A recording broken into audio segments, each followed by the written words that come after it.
It was just last week that Kayleigh McEnany was named the brand new White House press secretary, and she joins us live right now from Washington, D.C. Kayleigh, congratulations.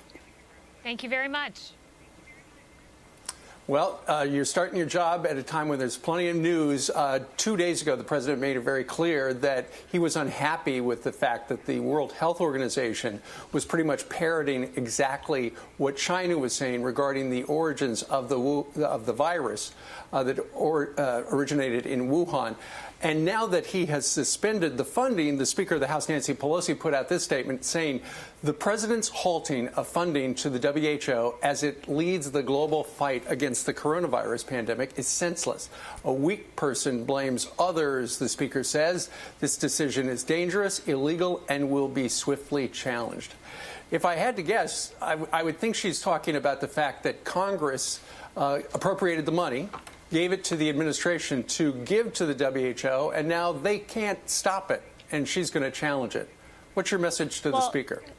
She's completely wrong on the law, of course. This was not a direct appropriation to the WHO. In fact, it was given to the executive branch to give to international organizations. The president has full legal authority to do what he's doing, and he should do it. You know, Speaker Pelosi is so off base here. This has nothing to do with blaming others. This is about holding the World Health Organization accountable for its China virus.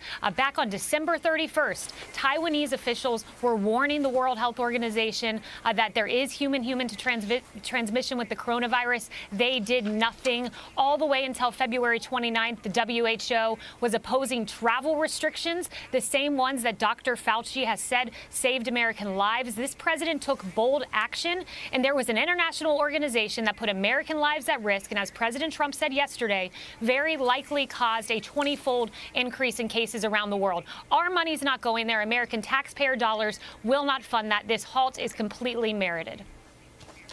So, Kayleigh, now we understand the president's going to put a blueprint out for our economic revival to get us back on our feet. In the blueprint, what role does testing have? Because it seems as though, if the reporting's correct, the 200-plus business leaders were saying, I can't do anything, as much as I want to, without testing. Where are we at with that? Look, I was on that call with the business leaders and the president, and the business leaders praised President Trump. It was, I think, kind of misreported in the way that they suggested that the business leaders, forcefully made that point. In fact, they said, testing is important, something the president acknowledges and has done. We've had 3.3 million tests conducted so far, fast-tracked authorizations for more testing. We're in a strong place, Brian, and I can assure you that the guidance being put out today is in line with what the experts are saying. It's in line with what the data is showing, and it's a plan to put this economy back on track, put the economy back on track to the hottest in modern history that President Trump created, and also protect American lives. And we have the perfect president to do that. I know Nancy Pelosi, Chuck Schumer, and Steve Mnuchin are going to get on a call. They're going to resume talks. They had talked in the past. Where do those negotiations stand? Because we're being told that loan money or the grant money is running out. And businesses, there are many who haven't gotten it yet. Yeah, this grant money is very important. It's undoubtedly running out. And this money, it's important to know, goes directly to small businesses to fund payroll. So average American workers across this country depend on it. I don't want to get ahead of the specific congressional negotiation, but I'll say this, Ainsley.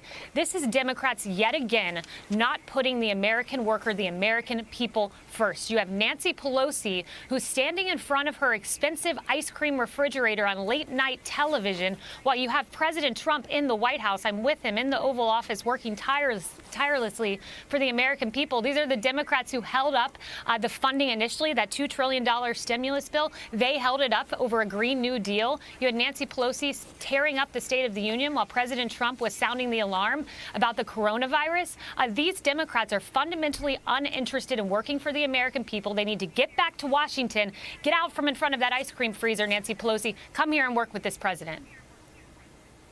Well, let me ask you about this, Kayleigh. As White House press secretary, you would be the person who normally briefs the press. However, the president, with the coronavirus task force and his daily briefings, he's doing it every day by himself. How long are these going to last? A lot of people have told me they like it. It comes at the conclusion of the day, and it's nice to see where we are. But, sometimes they're an hour, sometimes they're 2 hours. How long can we keep it up? Yeah, I'll leave that to the president, but this is the best way for the American people to hear directly from the federal government, directly from their leader during a pandemic. And it is shameful that CNN did not take the first part of the briefing. They've made that a trend. It is shameful that MSNBC cut away from the briefing yesterday as President Trump praised American workers for making ventilators. The American people want to see their leaders, and this briefing is the mechanism to do that. And news organizations across the country that choose not to cover it and instead put on partisan individuals to put a lens on the news instead of hearing directly from their leaders, it is shameful. They should change that. The American people want leadership, and they see it with President Trump, and it is driving the news organizations across the country crazy. Kayleigh, I wasn't on the call yesterday. You were listening to the call with these business leaders. But I understand you seated some very prestigious people from sports to small business to big business about revitalizing our economy and getting us back to work. Mark Cuban's one of those people who's going to be on with us shortly. Can you give us an idea of how this is going to organize and how their input will be utilized?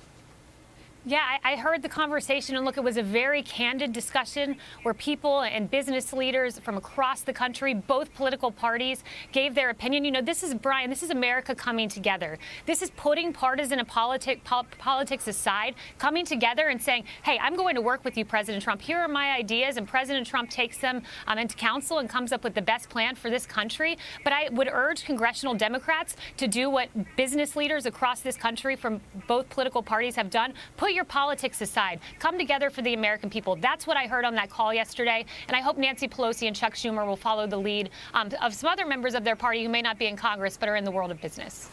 All right, Kayleigh, how's that baby? Right. Oh, she's so good. My little 5-month-old. She's so sweet. I love her to death. Is your mom still on the road with her? I know you're working so hard. Yeah, she's with my mom right now. So my mom's so watching her. sweet. I've got a great family, and I'm so blessed that God blessed me with this sweet little one. All right, thank you so much. Congratulations on the big gig. Thank you so much, Ainsley. You're welcome, Kayleigh.